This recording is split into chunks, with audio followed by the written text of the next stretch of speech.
In this video, we're going to identify and fix a seam in the roof of our Subaru WRX with Fusion 360.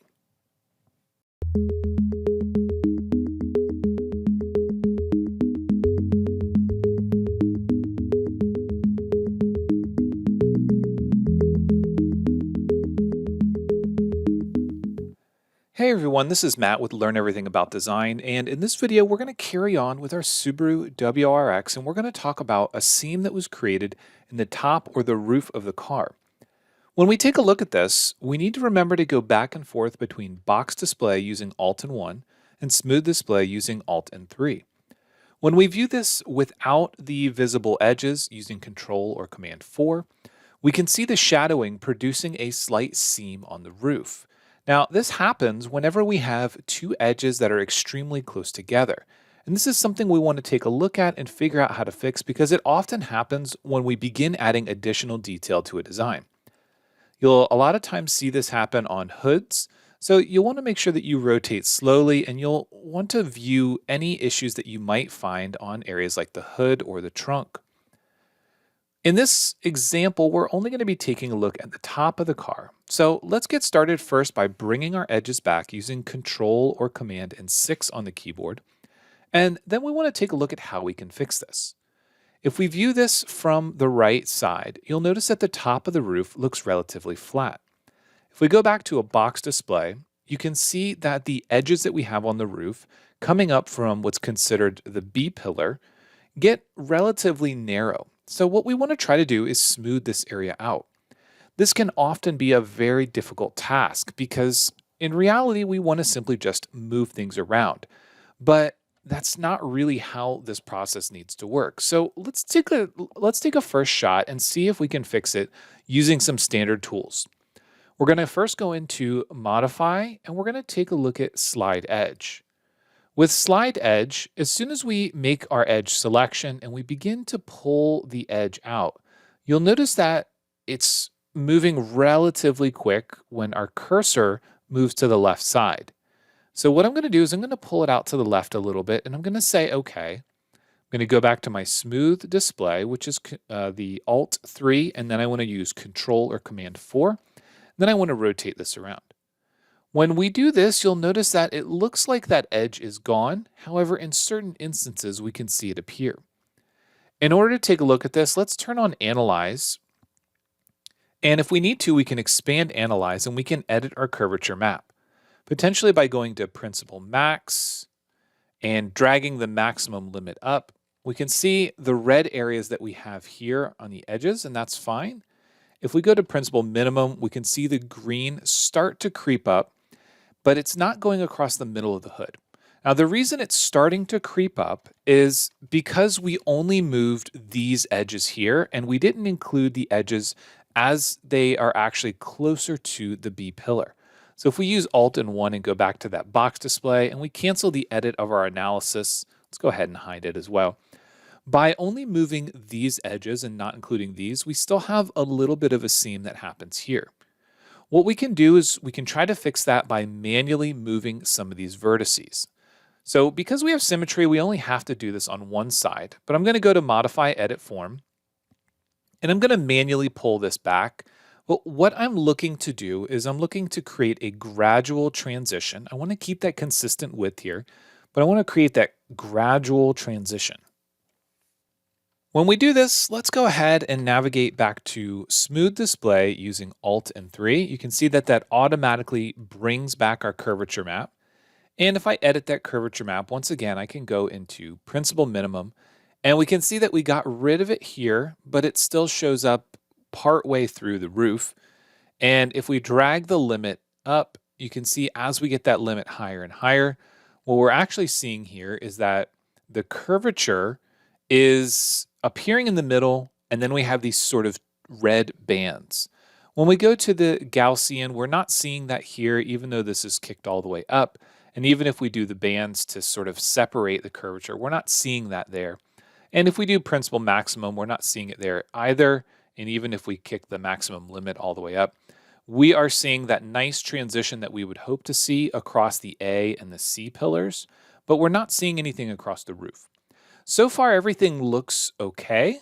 And if we go back to our smooth display and we go back to hiding those visible edges, you can see that there might still be a very slight seam there, but it looks a whole lot better.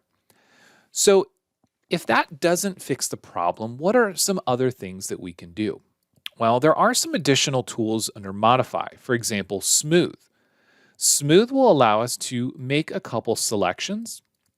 And when we make a couple selections here, we have a smoothing slider. This is going to go from essentially 0 to 1. And as we begin to drag this over to say about half, you'll notice what it's doing is it's starting to average out our selected faces.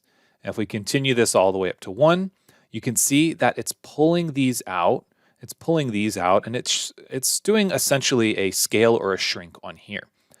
What this is actually doing in the back end is it's taking the small faces and making them larger and taking the large faces and making them smaller in an effort to make them more uniform. Now, from the side, that looks pretty good. If we were to go to a box display, that looks pretty good.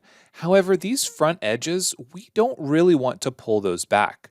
One way that we can change this is by deselecting some faces. When we look at this in the box display, this is not a great result. If we go back to the smooth display, it potentially looks okay, but we have to be extremely careful with what is going on with the underlying curvature. We don't want to pull anything on the back window or the front, but let's go ahead and try smooth. Let's use Control or Command 4, and then let's take a look at the results and see if we've gotten rid of that seam. So it looks pretty good. Obviously, we didn't really focus on the area where it transitions to the B-pillar, so we're likely going to still see a little bit there. But the rest of it looks pretty good. And if I bring back the curvature map analysis and we go back into Edit, we go back to that principal minimum, you can see here if we drag this out, the banding that we were seeing before is looking a little bit smoother. You can see that as we bring that all the way up to the upper limit, we still have a little bit of a dip here and here. And you can see that there's something kind of funky going on here. But if you look at the rest of the car, we sort of see that marbling texture. It's what you would get if you tried to combine green and red paint together, kind of that swirling effect. If we turn on high quality, it's not really going to affect us in this case. And in some cases, you might need to turn on high quality to get a better differentiation between the two. But for us, this is going to be just fine. I'm going to select OK and hide the curvature map, and then I want to go to Inspect and turn on a zebra analysis. With the zebra analysis, I'm going to go to the top view. I'm going to increase the repeats, and I'm going to change the direction. I'm going to make this horizontal. And when I do this, what I'm looking to see is whether or not these zebra stripes are going straight or if they begin to sort of bow in and out. And you can kind of see that, especially when we begin to rotate. This is going to be a little bit hard to view, but when we look at this zebra stripe, you can see there's a very small section where it dips in and then it dips back out. When I'm looking at this again is giving me a little bit more information about what we potentially need to do. So back to box display. When I take a look at this, I'm going to go back into Edit Form, and I want to bring this, actually I want to bring both of these vertices back in a little bit, and I'm going to bring these two back in a little bit as well. But I want to do this to make a nice consistent transition, and I'm going to have to do this from the side as well. So we're going to try to get this transition working from the top, again always working in plane. And then from the side, I'm going to take this edge and bring it up. I'm going to take this vertex and bring it up. And this is the benefit of working in plane, because we know exactly what geometry we're moving and in which plane. So we only have to worry about moving in those planes at the same time. And then I'm going to bring this back one down a little bit. And what I'm trying to do here is I'm trying to get this transition from the front to the back to be more of an arc. Right now you can see it goes up, sort of dips down a little bit, goes back up, down, and then at this point it sort of goes down and fades out. But this edge right here really needs to come up a little bit, and I need to get that nice smooth transition. And this vertex can likely come down a little bit. This one can come up. And again, because we're working in plane, Anything that we did from the top view, moving these vertices and these edges out, should not be affected. We're only moving them, in this case, in the XY plane when we're looking at it from the top, and in the YZ plane when we're looking from the side. Let's go back to our smooth display. Let's rotate this around. Control or Command 4 to hide those edges, and let's just make sure that we didn't cause more problems than we started with. As I move this around, you can see that the light travels across the roof of the car pretty well. There are some instances where I might see a little seam, but for the most part, that looks pretty good. And there are more areas that we could spend more time on. Things like this back corner here, where the tail light is sort of bowing in. These are great chances for us to go back to that box display and take a look at this geometry. So this drastically flares itself in, and you might need to zoom out and rotate around, but this drastically flares itself in just as it gets to the rear. So when we look at something like this, we want to take this edge and especially this small edge. We want to make sure that that small line there, which is controlling some curvature, stays relatively consistent. So when we view this from the back, we can see that we have this gradual tapering as we get closer to the back of the car, and then we have a drastic one here. So I'm simply going to pull this out, and I'm going to take this vertex here, and I'm going to pull this out as well. Then I'm going to go back to my smooth display, zoom out a little bit, Control or Command 4, and then let's see if we actually help that curvature out a little bit. It looks pretty good. Now we've made some of those additional changes. The last thing that I want to approach in this video is going to be this seam for the rear fender. For this, we're going to have to bring back the edges. We're going to have to go to box display. When we look at the side of the car, we have the distance between these two edges here. Now, this is where we're essentially starting to flare the fender out. And as I mentioned in a previous video, when we look at this car, in reality, this right here comes to more of a triangle. So this section actually flares up into this portion of the door, and then the front sort of disappears into this edge, and the door is doesn't have this style line that I added. Now, I kind of like that style line, which is why I left it. But if you're looking to make some adjustments to this shape, you could work this this edge, this transition, back into the door and push this whole section in. And that would help you achieve the realistic look there. But what I'm really interested in is taking a look at this tapering and transitioning. So one thing we'll note is that it's not consistent, and it's hard to tell, but it's a little bit thicker here. And based on the way that this edge is sort of coming forward in the negative Y direction, it looks to me like it's a little bit thicker. So I'm going to start by pulling this to the right. And then when I look over here, I'm going to take this one, I'm going to pull it down just a little bit. And then as I come over here, you can see this one's sort of flaring back and to the right. I'm going to pull this one over. And again, I'm just kind of trying to work in the methodology of keeping everything in line to control this curvature. When I rotate this around a little bit, another thing that we want to identify is we want to make sure that these are, again, that sort of gradual arc. So if we view this from the top and we're taking a look at this flared section, we want to make sure that it's nice and consistent. And we can see right here that this section could actually come out a little bit more. So we want to grab this edge. You might need to zoom way in order to grab it. We're going to grab that edge, and looking from the top, I'm going to pull it out just a little bit. This is where going back and forth between smooth and box display is really helpful. So now you can see that we changed the curvature on that edge. We flattened the fender out a little bit, and we worked on that transition. So that looks pretty good. And another thing you might notice on this model is this little bit of a lip that happens on the rear wheel arch. Now that is actually intentional. That's the way that it happens on the real car. So if you look at any images, for some reason it has this sort of extra little flare. I don't know if it's supposed to be part of like a mud flap or a guard design, but that is actually on the car like that. So the underlying curvature was done intentionally there. And obviously you can change that. If you want to pull some of this geometry out to flare it more, for example. Like if we were to grab just a couple of these faces, we want to make sure we maintain these creases here. If we were to pull these out, and we don't want to make a drastic change to the car, we want to pull them out, we can use something called soft modification, and we can modify these values to determine how far of an influence we want. So this is going to control how much each of these vertices moves. So if the vertex is not highlighted, it's not going to move at all. If it's white, it's going to move a little bit. If it's pink or red, it's going to move more. So if we move this out in plane, you can see how we are starting to get those shapes transitioning. So if I say OK and I hide my edges again, what we've done is we've essentially pulled that back edge out. If I use Control Z to undo, we can push it back in, and then I can redo it and pull it back out. So you can see how that soft modification works.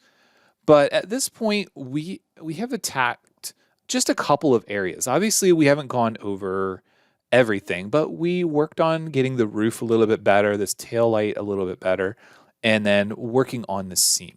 It's always important to remember, as we mentioned in our last video, that it's a good idea to convert this body. And obviously, we want to save it. And of course, you can carry on if you've been following along, or you can download this model from the description in the video. But oftentimes you want to save it, you want to finish the form, and then you want to take a look at the body in the design and in the render workspace. So again, Control or Command 4 will hide those edges. And we want to take the reflection and we want to go across the roof. And what we want to make sure that we don't see is a drastic change. And you can see as we rotate how the light stretches out, comes back in focus, and stretches out again, comes back in focus. That can sometimes potentially be an indicator that we have an issue on the roof. But if we navigate to the render, this is where we're really going to see it. So when we see the reflections go across the top of the car, that's where we're going to find those problems. And you can see that we've actually got a problem right here, right where the B-pillar transitions into the door. You can see right there that we've got a potential problem with the reflection, something that needs to be taken care of. So again, that's another area that we can work on. It looks like we may have potentially caused a slight issue back here that needs to be adjusted. And oftentimes when you see these things, if you bring back, using Control or Command 4, you bring back those edges in the design workspace, you're going to find that those happen directly on a seam. You can see it here. And you can see over here that happens directly on a seam. For the door, that happens directly on a seam as well. So these are all things that we're going to find happen across those translated patches where the curvature is going into and out of another face. When we're taking a look at the display inside of the render workspace, we don't have the same Control or Command 4 that we do in the design workspace to bring those edges back. But if we do it here, and I'm actually going to go ahead and use A on the keyboard and apply a white. When we do it here, you can see those edges are where we're seeing those issues. And Control or Command 4 to get rid of that. You can see exactly where that's happening. It's the light as it goes across there. You can see that little dip. And here we can turn on zebra stripes, and you can definitely see the problem in the zebra stripes, and you can turn on curvature map analysis. And you can see the same issues appear in curvature map analysis. You will have to go in and turn it on the Gaussian, and we'll have to be careful. In this case, the smooth and bands is going to make a big difference. But what we're looking for here is we're looking for that transition. We're looking for the transition here. It's displaying a little bit weird here, and I think that's because of the zebra stripes. But I'm going to turn it on Gaussian, kick that up a little bit, and say okay. And again, these are all things that we're going to have to address. It looks pretty good though. I mean, for the most part, there aren't that many problems. It does look pretty good. The body in green helps us see those edges really well. But as you continue to play around with this, these are all of those little things that tend to happen as soon as we start adding a lot of these fine details. So spending the time now to sort of figure out how to work past them and work around them is going to be extremely important for you to be able to make those realistic images and renders. So As I mentioned, I'm going to keep coming back to this model and I'm going to try to talk about a lot of these issues so we understand how to fix them. But the same thing that happened on the hood and the roof and the fender that we've addressed, this is kind of what's happening on the door. So we just need to go back into the form body and continue to work on it. Hopefully that was helpful, and hopefully you guys learned a little something and understand the process of working with these models. But if you have any questions, please let me know. I'm happy to answer any questions I can. And once again, thanks for watching, and I'll see you in the next one.